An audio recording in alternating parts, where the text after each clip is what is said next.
I'm tired. Hey mates, welcome to a new video. So we all know that Thomas and Friends goes through a series of narrators with completely different voices. And today, I'll be covering all of them and ranking them from worst to best.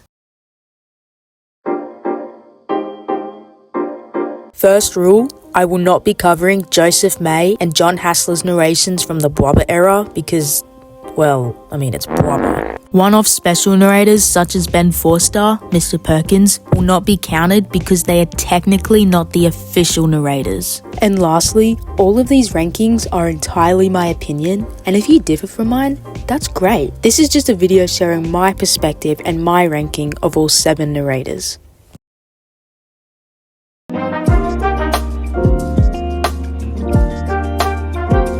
Yeah, I'm sure you all saw this coming. Lots of Thomas fans don't like Michael Brandon's narrations simply because people don't like him because many of the voices he didn't suit the characters. They also don't like him because of how high-pitched his voice is compared to other narrators. While this is all others' opinions, I 100% agree. Sometimes Brandon's voice is just flat out annoying. Clickety-clack, don't come back. What should I do? And don't get me started on Gordon. Sir Topham Hatt will be choosing me as their special engine. Dang, didn't know Gordon was a chain smoker. Putting all bad things aside, Brandon isn't deaf to my ears all the time. It was a splendid day on the island of Sodor. Thomas was taking Annie and Clarabelle back to the yards. The fields are full of animals, and the smell of wildflowers fills the air. As an actor in general, Brandon's great. It's just that awful, snarly voice he gives every character that just doesn't sound natural at all. Which is why I've decided to place Michael Brandon at number 7. Sorry, buddy, but who knows? He could come back for this new project Mattel is planning for 2026 and redeem himself. We'll just have to wait and see.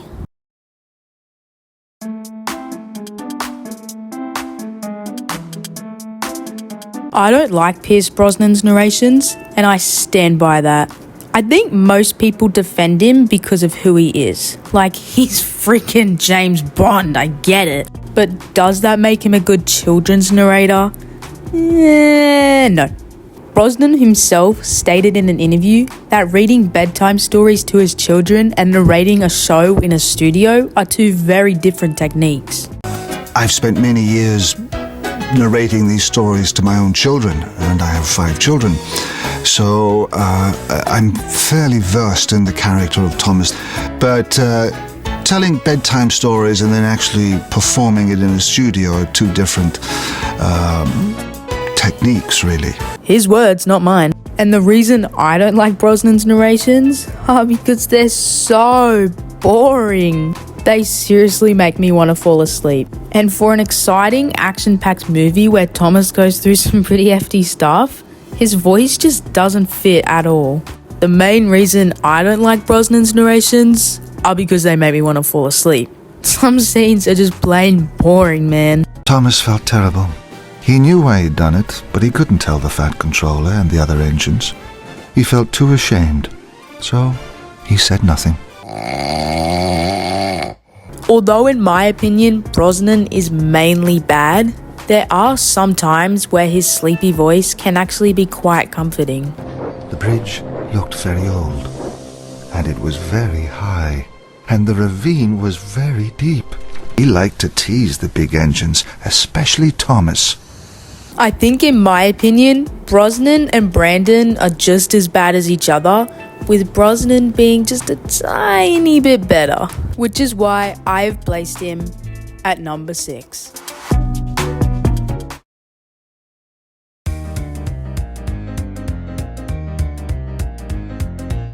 Okay, wait, before you verbally kill me in the comments, let me explain. I understand that Ringo was the first person to narrate the show, and I respect him for that, but in my opinion, that doesn't make him good, but he's not bad either. In my opinion, he's mid, just very mid. If I said to someone, Ringo Starr's narrations are great, I'd be lying. But If I said to someone Ringo Starr's narrations are terrible, I'd be lying as well. To me, Ringo has a very low voice, which is fine, don't get me wrong. But when it comes to characters that are more alive, like Percy and Thomas, I just don't think his voice fits. Oh, said Percy, that's nothing. You should hear them in the workshop. You have to wheeze loudly to make yourself heard. On the other hand, I think his voice is perfect for characters like Gordon and Henry. Be careful, Henry. You're not pulling the flying kipper now. Mind you keep on the rails today. And let's not forget the iconic line in the Down the Mine pilot. Shall we form an alliance? Ali, what was it? Asked Thomas. An alliance, Thomas. United we stand, together we fall, said Gordon grandly. Which is why I have placed Ringo Starr in ranking number 5.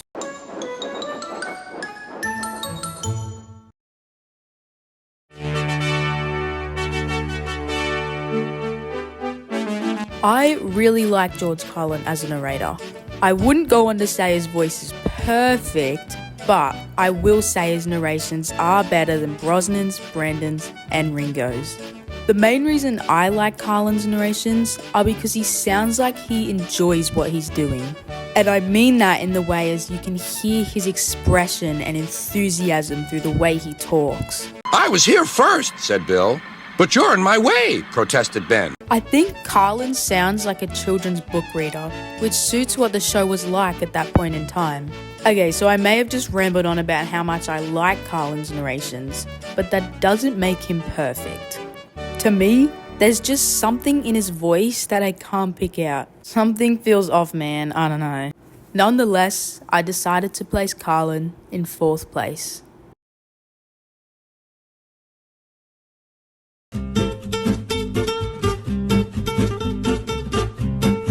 Mark Morahan is great. His voice suits the show so well. I swear you could put his voice in any season of the show and his voice would fit perfectly. I think one reason I like Mark Morahan's voice so much is because it sounds so similar to Michael Angelus. And when I was little, I probably couldn't even tell the difference between the two. Could just be a me thing, I don't know. But the main reason I love Morahan is because you can tell he loves his job. He puts so much effort into making scenes more interesting with the way he speaks. Percy mistook a man waving a green handkerchief for the guard waving his flag. And Percy set off too soon. And to top it off, his voice just sounds so natural, unlike Brandon. Puffs Scarloey as he raced down the hill. Honestly, that's all I have to say about Morahan. There's not much to him. He's just a very, very good narrator. Which is why I have decided to place him in ranking number 3.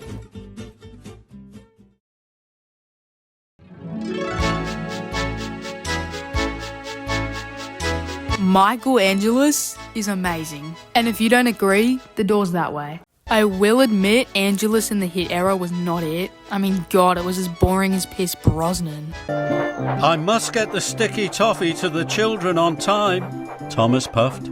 But he started to think about fancy dress again.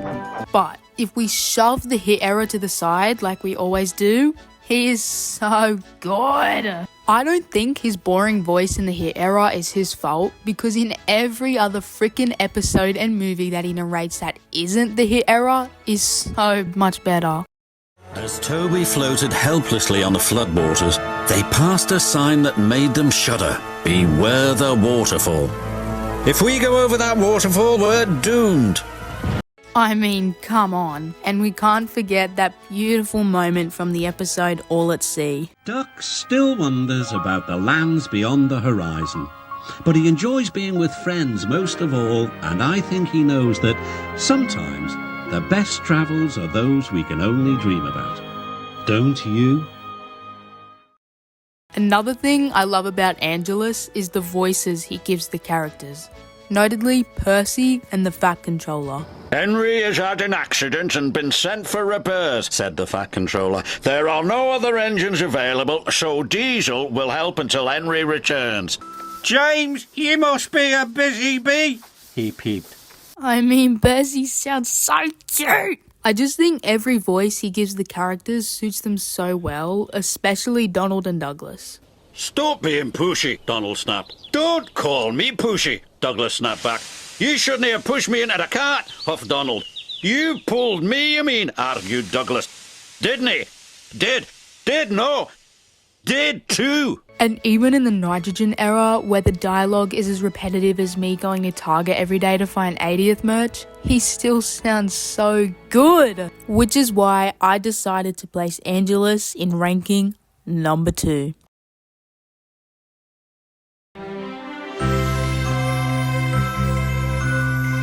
Alec Baldwin is something else, man. He was the perfect choice for the show. Growing up, I only listened to the UK dubs, so I never heard his voice unless I was watching Magic Railroad. And I love Baldwin in that movie.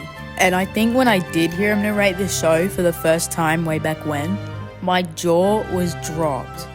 Baldwin is a perfect narrator, and here's why. His character voices are like a Big Mac. Perfect. I rambled on about how I didn't like how cartoony Brandon's character voices were, but that's really just because they were terrible. Baldwin does give the characters a more cartoony voice range, but they are so good because they actually fit them. I think Gordon is one of my favorites. Edward is a useless old steam pot, Gordon sniffed. He should be retired. And Salty. Ahoy, mateys! Salty, pride of the 7 seas. I'm a new diesel and I'm here to give you some help. And the expression he gives when there's a high intense scene. Do you realize who this is? You can really tell he loves his job. Which is why Alec Baldwin, in my opinion, gets ranking number 1.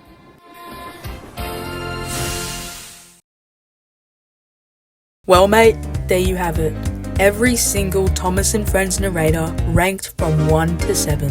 And please, if you share a different opinion to mine, please leave it in the comments below. This video was just how I feel and why I like them. And if I have persuaded you in this video to like another more or less, then that's cool too. See you guys next time.